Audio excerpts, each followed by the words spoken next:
Sholawat serta salam senantiasa kita haturkan junjungan kita Nabi Muhammad Sallallahu Alaihi Wasallam yang selalu kita nanti-nantikan syafaatnya di yaumul qiyamah. Allahumma amin. Saya ucapkan terima kasih kepada Bapak Ibu semua yang sudah berkenan hadir dan menyempatkan waktu untuk mengikuti kegiatan aksi nyata diseminasi budaya positif sebagai tugas saya dalam mengikuti pendidikan guru penggerak CGP Angkatan 10 Kabupaten Cilacap. Ya, sebelumnya kesepakatan kelas yang sudah saya buat. Yang pertama, menjaga kebersihan ruangan. Yang kedua, seluruh peserta memiliki kesempatan untuk berpendapat. Yang ketiga, berpikiran terbuka dan saling menghormati. Yang keempat, jika ada satu peserta yang berbicara, peserta yang lain mendengarkan. Kemudian yang kelima, berpendapat setelah dipersilakan. Dan yang keenam, berpartisipasi penuh dan aktif berkolaborasi. Dan yang ketujuh, mengikuti sesi kelas dengan perasaan yang gembira. Bagaimana Bapak Ibu, isi gembira semua? Ya, sing orang gembira waktu. Ya, bagaimana? Apakah ada yang perlu ditambahkan dari kesepakatan kelas kita? Sudah cukup? Ya. Kemudian tujuan dari diseminasi ini, yang pertama yaitu memunculkan kesadaran warga sekolah untuk menerapkan budaya positif. Kemudian yang kedua, terbentuknya motivasi intrinsik pada diri peserta didik dengan meyakini nilai-nilai kebajikan universal.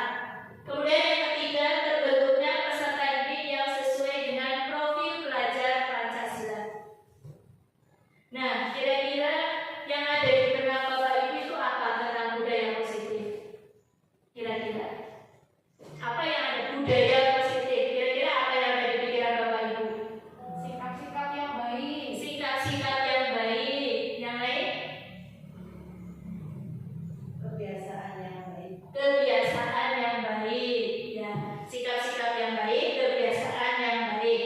Nah, jadi budaya positif itu adalah perwujudan dari nilai-nilai kebajikan universal. Nah, nilai-nilai kebajikan universal ini berarti apa? Nilai-nilai yang sudah disepakati secara umum, tidak hanya dalam satu lingkup sekolah, tapi sudah umum, sudah universal. Nah, nanti kita akan bahas nilai-nilai kebajikan universal itu apa saja. Kemudian yang kedua, budaya positif di sekolah ialah nilai-nilai keyakinan dan kebiasaan-kebiasaan di sekolah yang berpihak pada murid agar murid dapat berkembang menjadi pribadi yang kritis, penuh hormat dan bertanggung jawab. Nah, itu adalah pengertian dari budaya positif.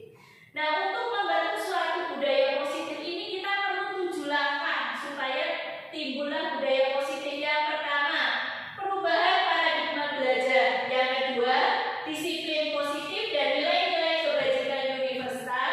Yang ketiga, motivasi perilaku manusia. Yang keempat, keyakinan kelas. Dan kelima, kebutuhan dasar. Yang keenam, posisi kontrol. Dan yang terakhir, segitiga restitusi. Kira-kira dari 7 ini mana yang sudah Bapak Ibu terapkan? Yang mana? Keyakinan kelas. Kan kita belum masuk tahun ajaran, awal semester kita pasti membentuk keyakinan kelas.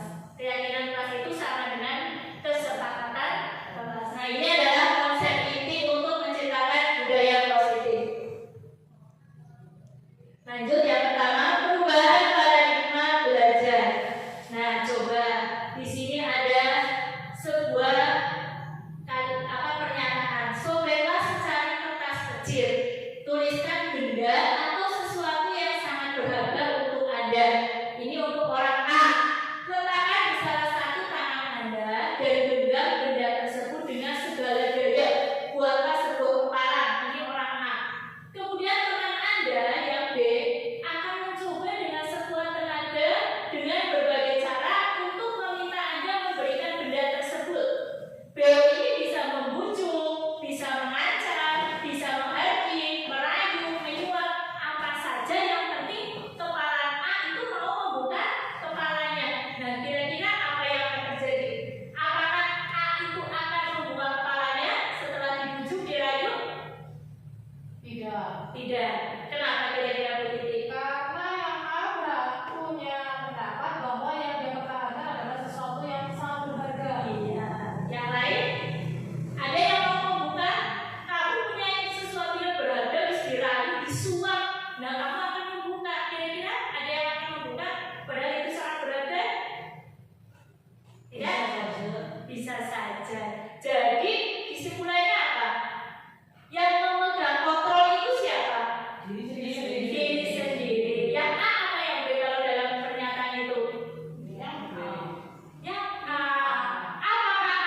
dididik untuk menciptakan murid yang benar-benar merdeka. Nah, disiplin diri ini artinya motivasi internal, jadi motivasi dalam diri pribadi. Kemudian disiplin positif, maknanya yaitu cara penerapan disiplin yang mengajarkan anak untuk bertanggung jawab dan menumbuhkan kesadaran diri dan nilai-nilai kebajikan. Jadi mengajarkan anak itu untuk bertanggung jawab. Terus yang kedua, lebih ke arah disiplin diri yang dapat mengontrol diri dalam melakukan segala tindakan. Terus yang ketiga, menjadikan murid memahami dan menyadari berdasarkan motivasi internal, bukan karena paksaan, ujian, atau hukuman. Nah, jadi ini adalah pengertian dari makna disiplin positif. Kemudian tadi disiplin itu untuk mengarah ke nilai-nilai kebajikan universal. Nilai-nilai kebajikan ini berarti nilai-nilai yang kebajikan yang disepakati bersama, terlepas dari suku bangsa, agama, bahasa, maupun latar belakang. Nah, nilai-nilai ini adalah fondasi kita dalam berperilaku. Nilai-nilai kebajikan adalah sifat-sifat positif manusia yang merupakan tujuan mulia yang ingin dicapai setiap individu. Nah, kalau kita sebagai pendidik, berarti apa tujuan kita? Untuk mewujudkan peserta didik yang memiliki apa? Profil belajar Pancasila. Yang pertama apa? Mandiri, bernalar, kritis, kreatif, gotong royong, berkebinaan global, beriman dan bertakwa kepada Tuhan Yang Maha Esa. Jadi ini tujuan kita sebagai pendidik. Kemudian motivasi perilaku manusia. Ada 3 motivasi perilaku manusia menurut Dian Goosen dalam bukunya Restructuring School Discipline. Jadi anak-anak itu disiplin yang pertama untuk menghindari ketidaknyamanan atau hukuman. Ini adalah motivasi eksternal dari luar. Kemudian yang kedua, untuk mendapatkan imbalan atau penghargaan dari orang lain, menti eman gurunya, biar dihargai sama gurunya. Ini juga motivasi eksternal. Terus yang ketiga, untuk menjadi orang yang mereka inginkan dan menghargai diri sendiri dengan nilai-nilai yang mereka percaya. Ini motivasi internal. Ini masuknya ke disiplin positif yang terakhir. Nah, usaha kita ini buat yang terakhir aja sih, pertama kalau sih keloro, tapi yang ketiga. Nah, sekarang coba Bapak Ibu guru, di situ ada tindakan buruk termasuk hukuman atau konsekuensi kira-kira. Yang pertama, siapa yang mau menjawab? Mencatat 100 kali di dalam buku kalimat "saya tidak akan terlambat lagi karena terlambat sekolah". Kira-kira hukuman apa konsekuensi? Bu Novi? Apa hukuman apa konsekuensi? Bu S? Hukuman. Hukuman. Sepakat hukuman? Kenapa kok hukuman? Karena tidak ada hubungannya antara terlambat dengan mencatat. Iya, ini juga berhubungan dengan fisik. Ya, jawabannya hukuman. Terus yang kedua, lari mengelilingi lapangan basket 2 kali karena terlambat hadir di sekolah. Hukuman, ya. Nah, menggantikan kertas tugas teman yang telah dicoret-coret. Konsekuensi. Membersihkan tumpahan air di meja tulis karena tersenggol pada saat belajar. Konsekuensi.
kita sering menghargai anak-anak, tapi sebenarnya itu apa? Penghargaan itu sebenarnya mengacu ke hukuman. Yang pertama, pengaruh jangka pendek dan jangka panjang. Yang kedua, penghargaan itu tidak efektif.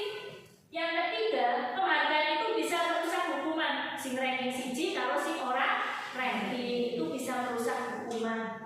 Terus penghargaan itu juga mengurangi ketepatan.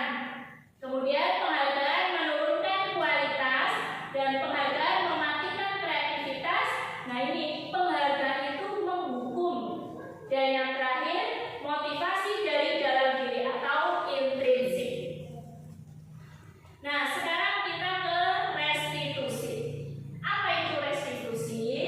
Jadi restitusi itu adalah proses menciptakan kondisi bagi murid untuk memperbaiki kesalahan mereka, sehingga mereka itu bisa kembali pada kelompok mereka dengan karakter yang lebih kuat. Ini menurut dosen tahun 2004.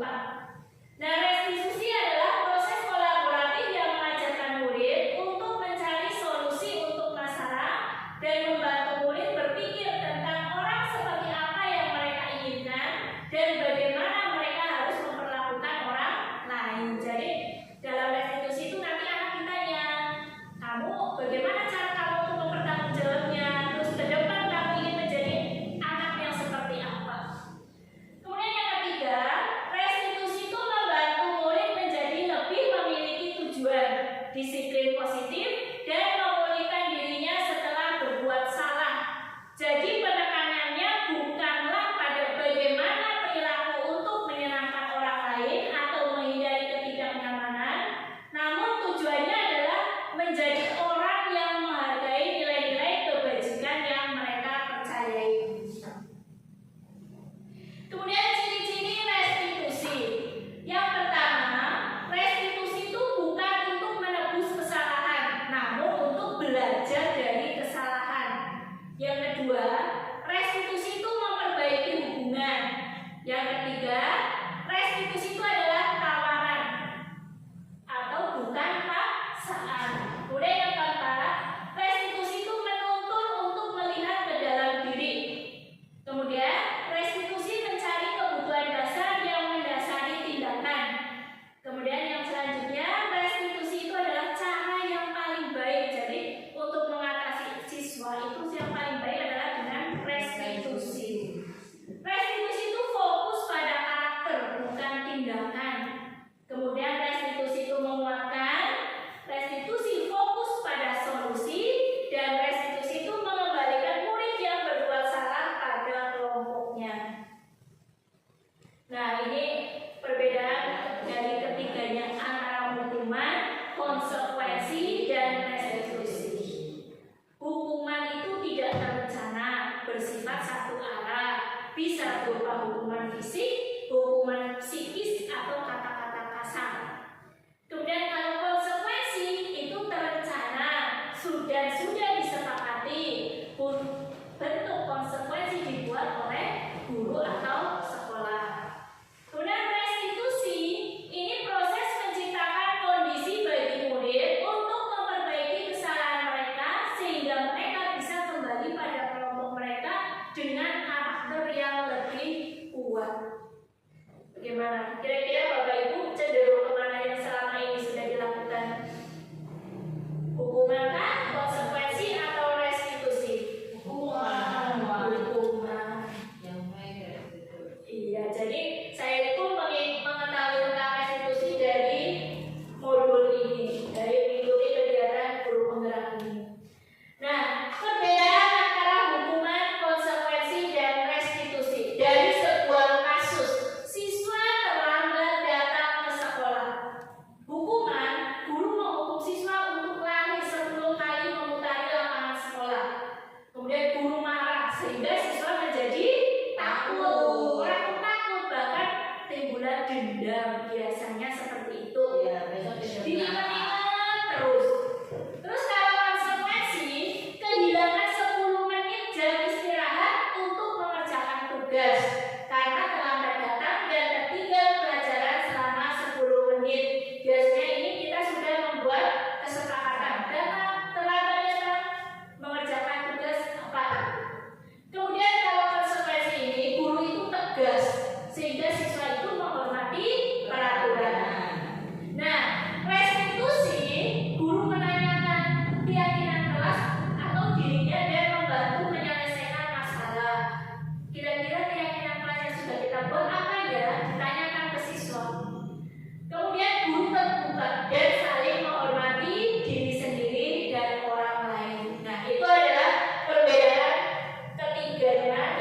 sebuah kasus. Kemudian keyakinan kelas. Nah, Bapak Ibu, sudahkah kalian membuat keyakinan kelas? Belum? Peraturan kelas, kesepakatan kelas. Biasanya kalau di awal masuk kelas, waktu awal tahun pembelajaran, membuat apa itu? Bu? Kesepakatan kelas. Kesepakatan kelas dibuat oleh siapa? Guru dan siswa. Iya. Mengapa keyakinan kelas itu bukan peraturan kelas? Apa bedanya keyakinan kelas dan peraturan kelas? Nih, keyakinan kelas itu dibuat berdasarkan kesepakatan antara guru dan siswa dan sifatnya universal. Sedangkan peraturan itu dibuat oleh guru dan hanya sifatnya satu arah. Itu perbedaan keyakinan kelas dan peraturan. Coba ini, mengapa kita memiliki peraturan tentang penggunaan helm pada saat mengendarai kendaraan roda 2? Kenapa? Mengapa kita memiliki peraturan tentang penggunaan masker dan mencuci tangan setiap saat? Kita tahu kalau kita berkendara pasti harus pakai helm. Terus kemudian kita juga melindungi kepala. Kenapa? Karena itu adalah keyakinan, sudah ada di dalam diri kita. Oh, keyakinan kita kalau pakai motor ya harus pakai helm. Kalau di jalan juga menggunakan masker dan rajin mencuci tangan. Itu sudah menjadi ada dalam diri kita, yaitu sudah menjadi keyakinan. Nah, keyakinan ini adalah nilai-nilai kebajikan universal yang disepakati secara tersirat dan tersurat, lepas dari latar belakang suku, negara, bahasa, dan agama. Contohnya, keadilan, kehormatan, peduli, integritas, kejujuran, pelayanan, keamanan, kesabaran, tanggung jawab, mandiri, berprinsip, keselamatan, kesehatan, dan lain-lain. Ini adalah contoh-contoh keyakinan. Nah, ini ada prosedur pembentukan keyakinan sebagai modal Bapak Ibu besok di tahun ajaran baru. Sebelum pembelajaran atau waktu ospek kita harus membuat apa? Membuat keyakinan kelas. Yang pertama, mempersilahkan murid untuk berpendapat. Jadi setiap murid itu ditanyai pendapatnya. Apa peraturan yang perlu kita buat atau kita sepakati di kelas? Kemudian mencatat. Kita sebagai guru mencatat semua masukan murid, dicatati semua. Nah, ini satu lagi. Gantilah kalimat-kalimat yang bentuknya negatif menjadi positif. Misalnya, dilarang makan di kelas. Kita ganti menjadi kalimat positifnya apa? Misalnya,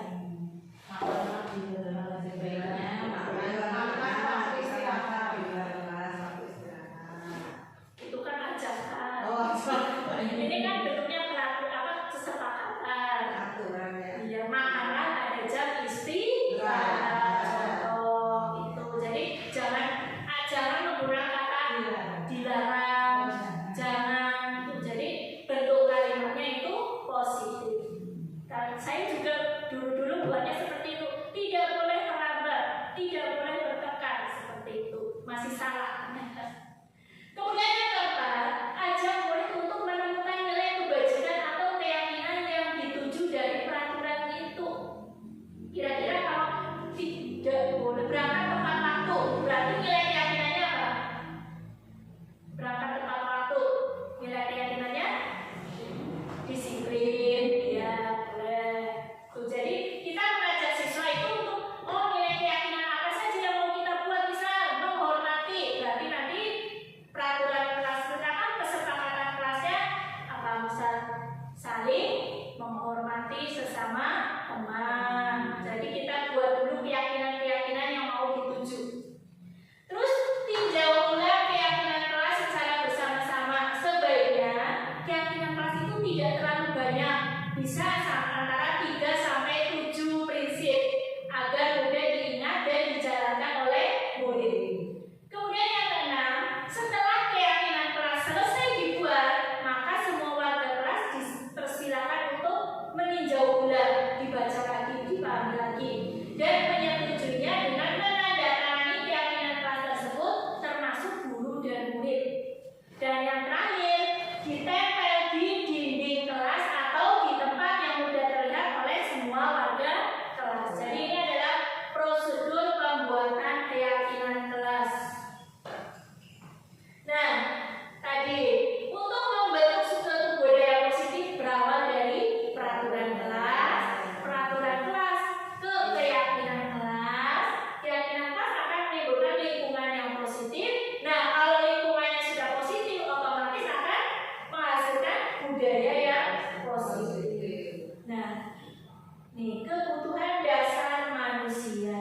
Kita sebenarnya semua anak itu punya kebutuhan dasar. Kita sebagai guru harus apa? Memahami kebutuhan dasar manusia.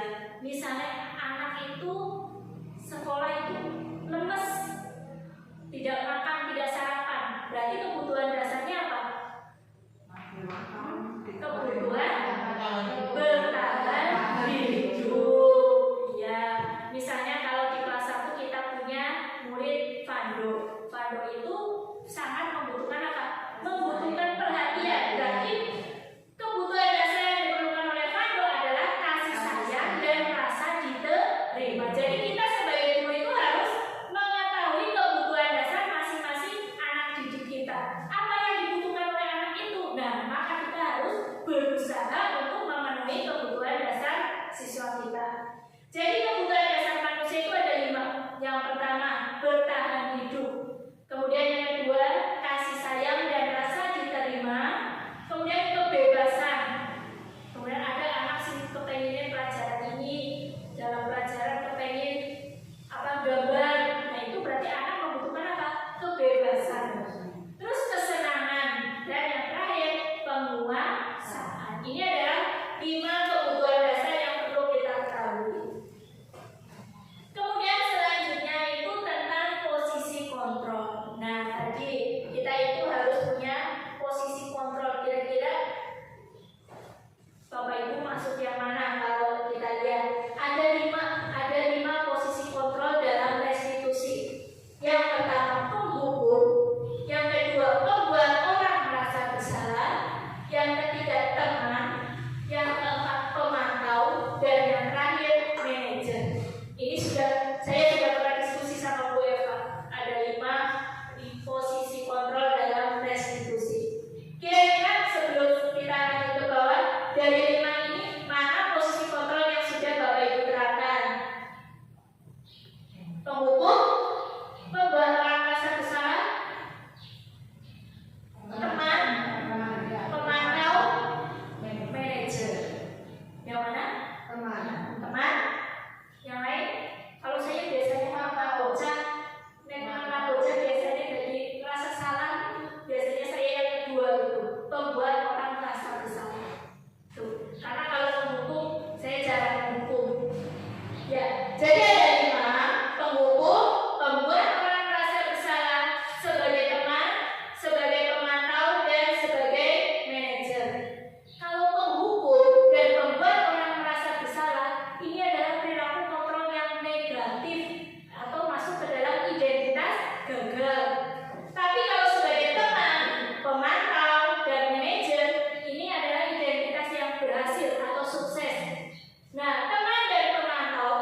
bocah yang rasa salah. Terus kalau sebagai teman, lakukan untuk bapak dan ibu ya. Terus ya sudah, nanti bapak atau ibu bantu bereskan. Jadi kita membantu anak seolah-olah sebagai teman. Kalau sebagai pemantau, apa peraturannya? Apa konsekuensinya? Apa yang telah kamu lakukan? Dan apa yang terjadi sekarang? Itu pertanyaan-pertanyaan sebagai pemantau. Nah, kalau sebagai manajer, apa yang kita yakini? Kemudian, apa kamu meyakini hal tersebut? Kalau kamu meyakininya, kamu mau memperbaikinya. Dan kalau kamu memperbaikinya, jadi kira-kira hal tersebut akan menggambarkan apa tentang dirimu. Kemudian hasilnya, kalau penghukum, itu anak menjadi memberontak, dendam, menyalahkan orang lain. Biasanya kayak gitu kalau saya di kelas. Mereka malah justru menyalahkan orang lain. Terus kalau membuat orang merasa bersalah, hasilnya itu menyembunyikan, menyangkal, berbohong. Terus kalau teman, kalau kita sebagai teman, anak itu menjadi ketergantungan pada kita. Tuh. Kemudian kalau sebagai pemantau, anak itu merasa diawasi. Nah, kalau kontrol diri sebagai manajer, ini menguatkan watak atau karakter. Nah, yang disarankan yang paling baik itu posisinya kita itu sebagai manajer. Ya, sebagai manajer. Jadi ajar menghukum, ajar mengena, tapi apa? Berilah pertanyaan-pertanyaan untuk menguatkan karakter anak. Nah, ini tentang segitiga restitusi. Sebagai manajer, kita itu harus bisa menerapkan segitiga restitusi. Nah, ini 5 posisi kontrol guru, penghukum, teman, pemantau, manajer, dan pembuat merasa bersalah. Tadi, kalau penghukum, nada suaranya tinggi, bahasa tubuhnya matanya melotot, dan jari menunjuk-nunjuk menghadap. Dampaknya anak jadi pendendam dan tidak menyukai guru. Saya cabutan Bu Eva jadi saya kepengen tertawa. Tapi kan saya tahu kenapa mereka menyukai Bu Eva, tidak malah takut ya. Ya kan kalau lagi pacaran kan, matanya melotot, menunjuk-nunjuk, tapi kok anak tidak takut. Iya, makanya saya ketawa karena teringat Bu Eva. Terus yang kedua, membuat rasa bersalah. Nada suaranya itu memelas, halus, sedih. Bahasa tubuhnya merapat kepada anak, lesu. Guru menunjukkan sengsaranya. Dampaknya apa? Siswa menjadi merasa bersalah, rendah diri, minder. Nah, kalau sebagai teman, nada suaranya ramah, akrab, dan bercanda. Bahasa tubuhnya merapat pada murid, matanya dan senyum, jenaka. Dampaknya apa? Murid jadi bergantung pada satu guru. Jadi siswa tidak mandiri. Iya. Terus yang keempat, pemantau. Nada suaranya itu datar, bahasa tubuhnya formal. Dampaknya apa? Identitas gagal menjadi berhasil, siswa tidak sepenuhnya mandiri. Nah, ini yang kita harapkan kepada guru-guru. Saya itu sebagai manajer. Nada suaranya itu tulus, bahasa tubuhnya itu tidak kaku, mendekat ke murid, mengajukan pertanyaan-pertanyaan bermakna, membantu siswa mencari solusi sendiri, dan dampaknya murid itu jadi mandiri, jadi percaya diri, dan bisa memecahkan masalahnya sendiri. Jadi bukan kita yang menyarankan solusinya, tapi dari siswa sendiri. Nah, segitiga restitusi itu ada 3 tahap. Yang pertama, menstabilkan identitas. Yang kedua, validasi tindakan yang salah. Dan yang ketiga, menanyakan keyakinan. Kalau dalam menstabilkan identitas, berdasarkan prinsip membuat kesalahan adalah bagian dari proses pembelajaran. Kemudian, menggeser identitas gagal ke identitas sukses. Ini biasanya di start menstabilkan identitas. Biasanya kita ngomong, Bu Guru tidak mau mencari kesalahan kalian. Bu Guru hanya mengajak berdiskusi untuk memecahkan masalah. Ini biasanya ada di menstabilkan menstabilkan identitas. Kemudian validasi tindakan yang salah. Berdasarkan prinsip setiap perilaku berupaya untuk memenuhi suatu kebutuhan, menggeser dari pemikiran stimulus respon menjadi proaktif dan mengenali dan mengakui kebutuhan dan akan memperbaiki kebutuhan. Kemudian tahap yang ketiga, menanyakan keyakinan, memberi pertanyaan-pertanyaan bermakna untuk memunculkan motivasi internal. Kemudian mampu mengaitkan keyakinan dengan tindakan yang salah. Nah, jadi dalam segitiga restitusi itu guru berperan sebagai manajer menggunakan tahapan segitiga restitusi dalam menyelesaikan masalah anak. Ada 3, menstabilkan identitas, validasi tindakan yang salah, dan menanyakan keyakinan. Tujuannya apa? Untuk mewujudkan murid yang bertanggung jawab dan mandiri. Nah, ini ada contoh penerapan segitiga restitusi yang sudah saya praktekkan kepada Darren. Ini kenapa Darren duduk terus? Karena kalau ngapalnya skenario. Ya. Itu ada 3 tahap, menstabilkan identitas, tapi ini tidak bisa dinyalakan apa? Sinyalnya. Nah, ini juga kasus yang kedua. Kasus yang kedua itu Samito dengan Cherry yang bertengkar dengan menyebut nama orang tua masing-masing yang cenderung ke perilaku bullying. Ya. Demikianlah itu hasil presentasi saya tentang diseminasi budaya positif. Kira-kira adakah yang mau ditanyakan atau mau berbagi pengalaman? Silakan.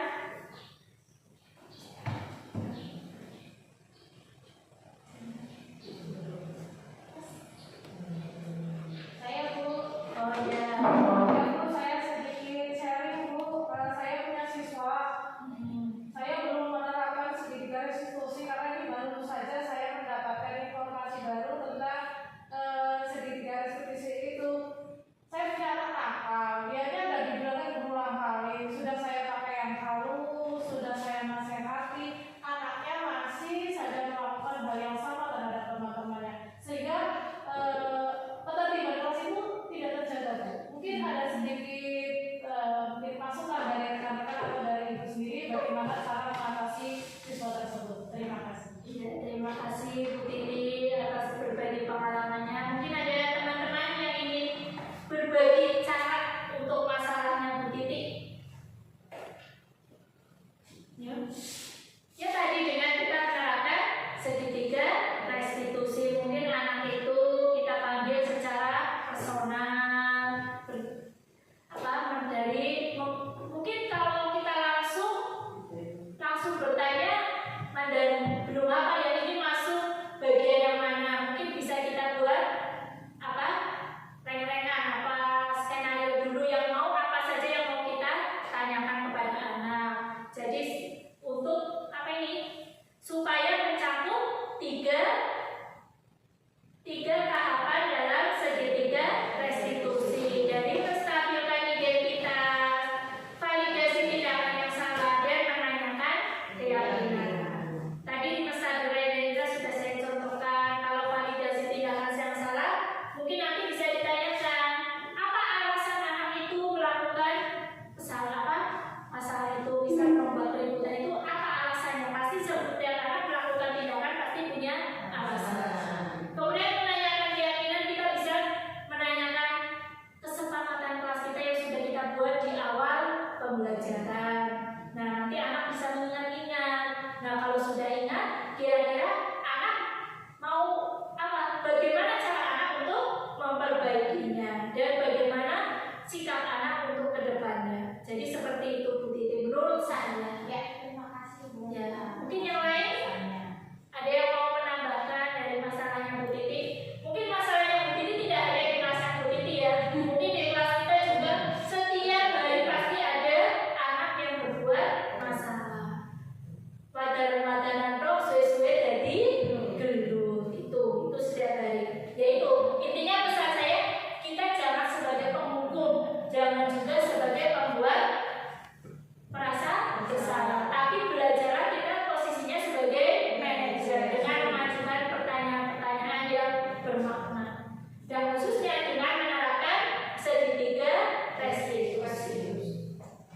Ya, kiranya sekian diseminasi yang saya sampaikan pada hari ini. Semoga bermanfaat untuk Bapak Ibu semua. Dan apabila dalam penyampaiannya banyak salah kata, saya mohon maaf yang sebesar-besarnya. Sebelumnya saya ucapkan terima kasih kembali untuk semuanya yang sudah mengikuti diseminasi untuk memenuhi tugas aksi nyata saya di modul 1.4. Billahi taufiq wal hidayah. Wassalamualaikum warahmatullahi wabarakatuh. Waalaikumsalam warahmatullahi wabarakatuh.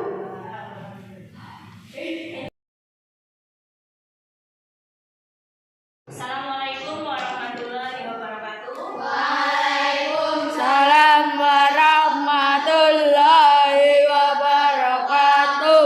Selamat pagi. Luar biasa. Bagaimana kabarnya hari ini? Baik. Ya, baiklah. Hari ini kita akan belajar membuat keyakinan kelas. Ada yang sudah pernah mendengar apa itu keyakinan kelas? Belum. Baik. Jadi keyakinan kelas itu hampir mirip dengan peraturan kelas. Peraturan kelas yang dibuat oleh siapa? Oleh Bu Guru dan siapa? Kalian semua siswa kelas 6. Ini namanya keyakinan kelas 6. Berarti yang membuat Bu Guru dan siswa kelas 6. Yang mematuhi siapa nanti? Ya, seluruh warga kelas 6, yaitu Bu Guru dan kalian. Nah, tapi keyakinan kelas ini ada satu. Nanti jangan menggunakan kata-kata yang negatif. Misalnya, tidak boleh membuang sampah sembarangan. Tidak boleh. Itu negatif atau positif? Negatif. Jangan menggunakan kata tidak boleh. Jangan. Tapi pakai misal tidak boleh membuang sampah sembarangan. Berarti apa? Nanti yang kamu tulis, buanglah sampah di tempat sampah. Seperti itu. Misalnya dilarang mencontek. Jangan seperti itu. Jangan dilarang mencontek. Tapi apa? Dilarang mencontek berarti apa?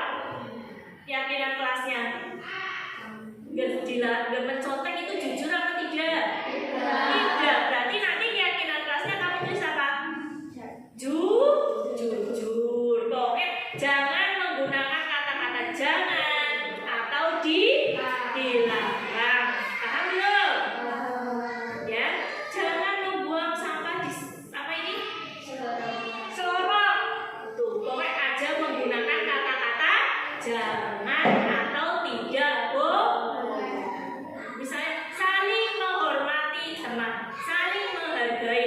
Nah, berarti Bu Guru dan kalian harus saling menghargai seperti itu. Ya, nanti Bu Guru bagikan ini 6 note. Nanti kalian menuliskan satu persatu pada lembar ini. Yang punya, yang pengen kalian terapkan di kelas kita supaya apa? Supaya kelas kita nyaman, pembelajarannya juga menyenangkan, kita jadi nyaman mengikuti pelajaran. Pokoknya peraturan apa saja yang harus kita terapkan untuk apa? Untuk kenyamanan kelas kita. Itu ya. Ada yang mau ditanyakan? Tidak.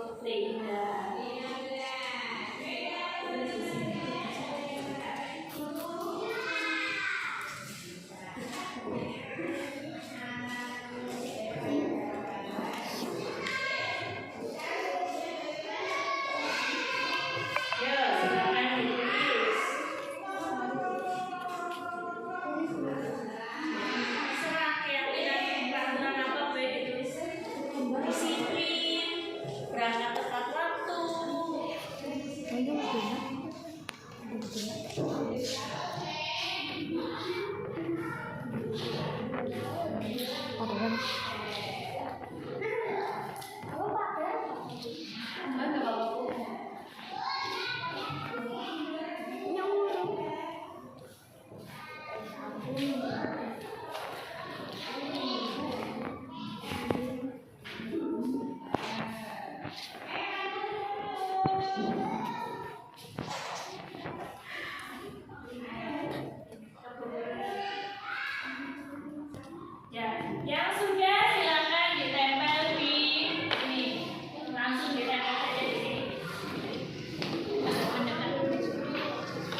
tulisnya persis.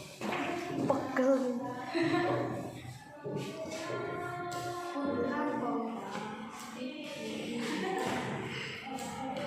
Nah, jadi nanti semuanya harus hafal, harus ingat apa keyakinan kelas yang sudah kita buat supaya apa? Nyesuk-nyesuk. Jadi saya harus membuang sampah di tempat sampah karena kalau tidak kita akan kena hukuman. Terus kita juga harus berangkat tepat waktu, saling menghargai, saling menghormati. Jadi saling menghargai itu pada baik tidak boleh mengejek. Itu saya sudah sama ke stop bullying. Terus jujur itu berarti apa? Garapnya orang uli nyontoh. Terus kalau mengerjakan bagaimana? Harus jujur. Garap ya garap, tidak ya tidak. Kadang ditakoni garap tugas apa tidak? Kalian jawabnya. Baiklah, sekarang langkah selanjutnya.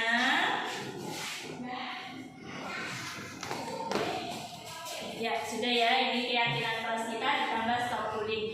Baiklah, langkah selanjutnya kita akan melakukan penandatanganan keyakinan kelas 6 di tanggal Bumi Reja 5 Juni 2024. Nanti maju satu persatu menandatangani di sebelah nama.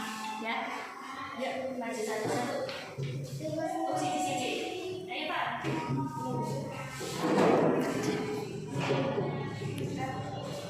Dekat sini kan, pas saya tanda tangan. Kelihatan sini tanda tangannya. Ya lanjut ke belakangnya sampai kan biar cepat. Tanda tangan kok. Ya. Lanjut. Ayo Mbak Komandan cepat kir namburine gitu. Iya di belakangnya. 0 menit. Dari sini. Kira-kira 20 menit.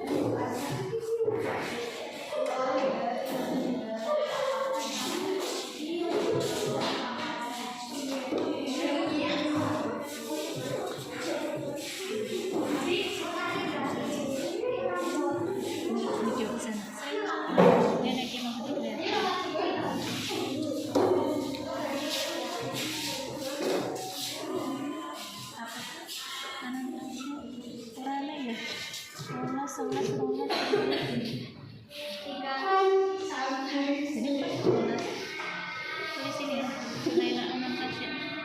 Yang kurang sih nomor berapa ini?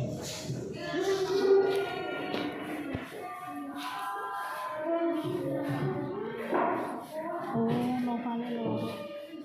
Novale dulu.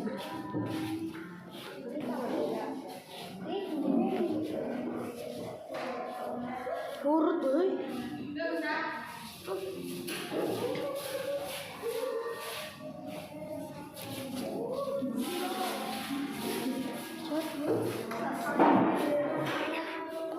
Woi mandus.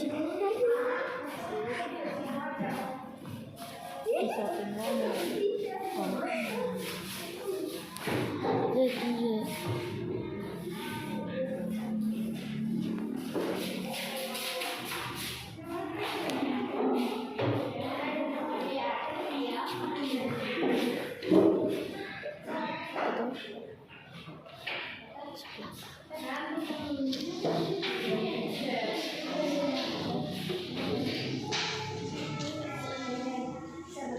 Ya, baiklah, keyakinan kelas sudah kita buat.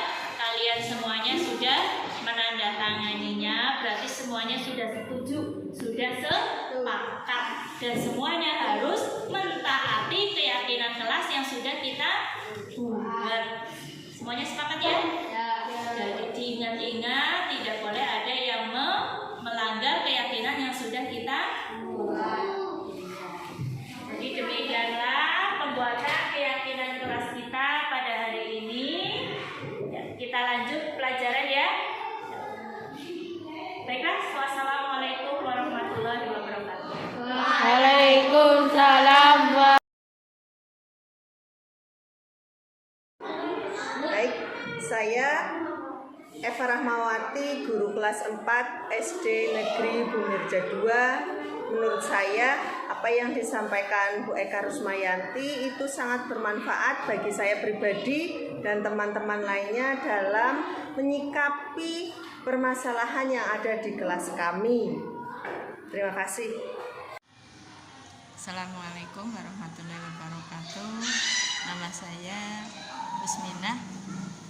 Saya mengajar di kelas 1 SD Bumirja 2. Alhamdulillah setelah saya mengikuti paparan diseminasi tentang budaya disiplin yang disampaikan oleh Bu Eka Rusmayanti, alhamdulillah saya jadi lebih paham, lebih mengerti bagaimana cara budaya disiplin khususnya untuk di kelas bawah atau di kelas 1. Terima kasih Bu Eka. Assalamualaikum warahmatullahi wabarakatuh.